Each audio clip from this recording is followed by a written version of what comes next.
অসম্ভবকে সম্ভব করাই লিওনেল মেসির কাজ, কিন্তু লিওনেল মেসি কি জিততে পারবেন ক্যারিয়ারের নবম ব্যালন ডিওর?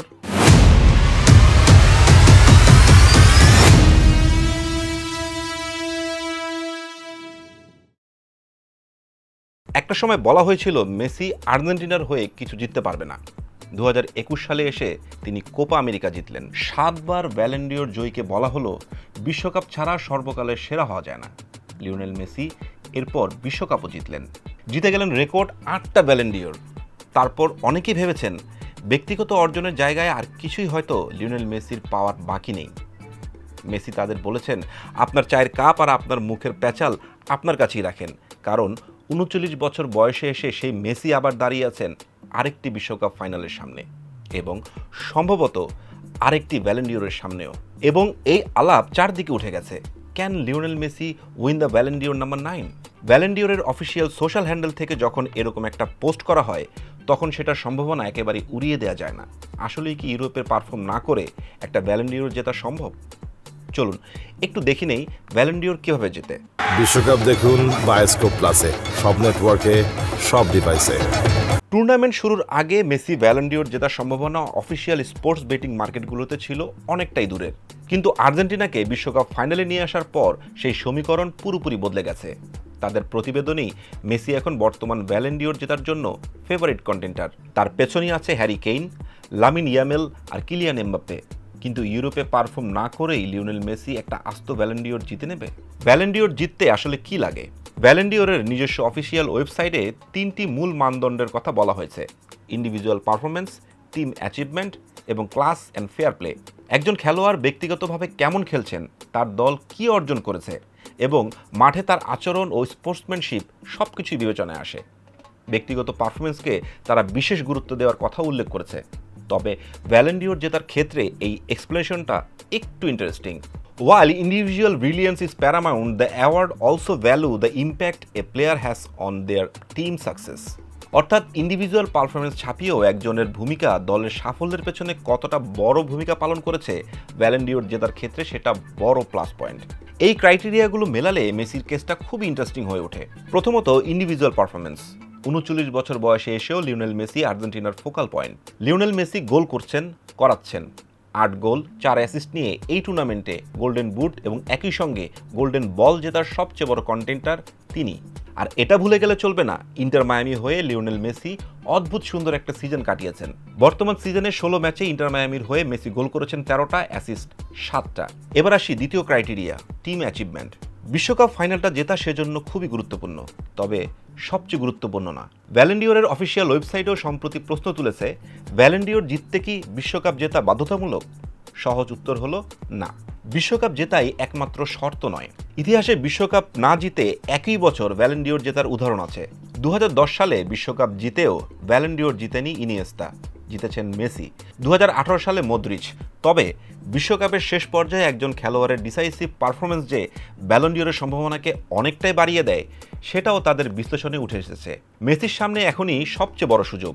তিনি যদি বিশ্বকাপটা জেতেন তাহলে তিনি শুধুমাত্র আর্জেন্টিনাকে টানা দ্বিতীয়বার বিশ্বকাপ এনে দিবেন না, তিনি এমন একটা বয়সে সেটা করবেন যে বয়সে অধিকাংশ ফুটবলার আন্তর্জাতিক ফুটবল থেকে অবসর নিয়ে ফেলেন। আর যদি ফাইনালে মেসি ডিসাইসিভ হন তাহলে তো ব্যালন ডিওর জেতার ব্যাপারে আর কোনো কথাই নেই। প্লাস এটাও ভুলে যাওয়া যাবে না, ব্যালন ডিওরের নির্দিষ্ট অগাস্ট থেকে জুলাই ক্রাইটেরিয়ার মধ্যে তার দল ইন্টার মিয়ামি MLS কাপও জিতেছেন। আর আর্জেন্টিনার টিম পারফরমেন্সে 19টা গোলের মধ্যে 17টাই মেসির কন্ট্রিবিউশনে। প্রতিটা ম্যাচ জেতার পেছনে লিওনেল মেসির ভূমিকা সবচেয়ে বেশি। ইজিপ্টের সঙ্গে বিশ্বকাপের ইতিহাসের সর্বশ্রেষ্ঠ কামব্যাকে মেসির একটা গোল আর একটা অ্যাসিস্ট। সুইজারল্যান্ডের সঙ্গে কামব্যাকে মেসির অ্যাসিস্ট ইংল্যান্ডের বিপক্ষে সেমিফাইনালেও একটা বড় উদাহরণ। আর্জেন্টিনা যখন বিশ্বকাপ থেকে ছিটকে যাওয়ার কয়েক মিনিট দূরে, মেসি তখন 2টি গোলে সরাসরি ভূমিকা রেখে ম্যাচের গতিপথই পাল্টে দিলেন। এনজো ফার্নান্দেসের গোল, এরপর লাউতারো মার্টিনেসের গোল। মেসির এই 2টি অ্যাসিস্ট আর্জেন্টিনাকে নিয়ে গেল আরেকটি বিশ্বকাপ ফাইনালে। কিন্তু এখানে একটা কাউন্টার আর্গুমেন্ট আছে, মেসি এখন ইউরোপে খেলেন না, তিনি খেলেন মেজর লিগ সকারে।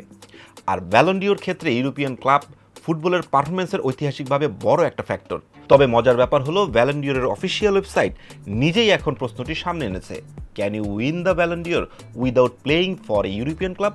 অর্থাৎ ইউরোপের বাইরে খেলা কোনো খেলোয়াড়কে পুরস্কার দেওয়া যাবে না এমন কোনো বাধ্যবাধকতা নেই। মেসির কেসটা তাই অন্যরকম, কারণ ক্লাব ফুটবলে লিগগুলোর প্রতিযোগিতা নিয়ে প্রশ্ন থাকতেই পারে, কিন্তু বিশ্বকাপ ফুটবলে এর চেয়ে বড় স্টেজ নেই। আর সেই স্টেজে যদি একজন 39 বছর বয়সী খেলোয়াড় নিজের দলকে বিশ্ব চ্যাম্পিয়ন করেন এবং নিজের টুর্নামেন্টের অন্যতম সেরা পারফর্মার হন, তাহলে তিনি কোন লিগে খেলেন সেই প্রশ্নটার গুরুত্ব অনেকটাই কমে যেতে পারে। আর এখানেই আসে তৃতীয় বিষয়টা, ন্যারেটিভ।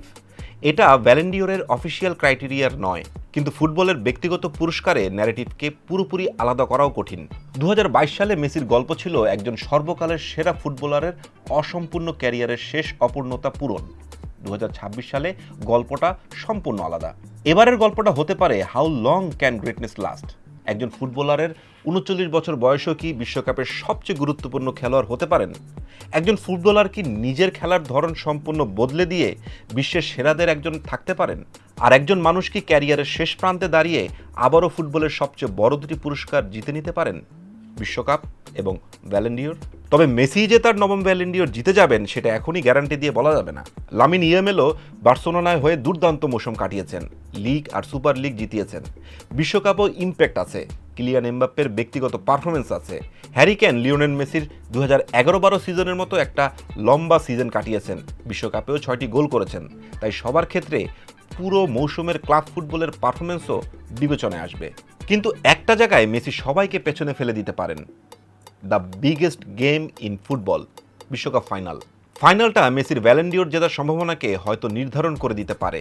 যদি আর্জেন্টিনা হারে তারপরও মেসি আলোচনায় থাকবেন, কিন্তু যদি আর্জেন্টিনা জেতে আর সেই জয়ে যদি আবারও লিওনেল মেসির ছাপ থাকে, তাহলে ব্যালন ডিওরের 3টা ক্রাইটেরিয়ায় সবচেয়ে গুরুত্বপূর্ণ দুটি তার কেসটা হয়ে উঠবে অসম্ভব শক্তিশালী। ইন্ডিভিজুয়াল পারফরমেন্স, টিম অ্যাচিভমেন্ট, তার সঙ্গে যোগ হবে এমন একটা গল্প যেটা ফুটবল ইতিহাসে আগে কখনো লেখা হয়নি। একটা সময় আমরা ভাবতাম 8টা ব্যালন ডিওর এমন একটা রেকর্ড যেটা হয়তো কোনোদিন কেউ ছুঁতে পারবে না। এখন প্রশ্ন আরও অদ্ভুত, মেসি কি এই রেকর্ডটা নিজেই আরও এক ধাপ দূরে সরিয়ে দেবেন? 9 নম্বর ব্যালন ডিওর 39 বছর বয়সে, ইউরোপের বাইরে খেলেও অসম্ভব মনে হচ্ছে না? হতে পারে, কিন্তু এটাই লিওনেল মেসির ক্যারিয়ার। তিনি এতবার অসম্ভবকে সম্ভব করেছেন যে তাকে নিয়ে এখন আর কোনো কিছুই পুরোপুরি অসম্ভব মনে হয় না। আর বিশ্বকাপ ফাইনালে যদি আরও একবার সেই পুরনো জাদুকরকে দেখা যায়, তাহলে হয়তো বিশ্বকাপের ট্রফিটার পাশেই জায়গা করে রাখতে হবে আরও একটা সোনালি বলের জন্য, Ballon d'Or number 9 for Leo Messi.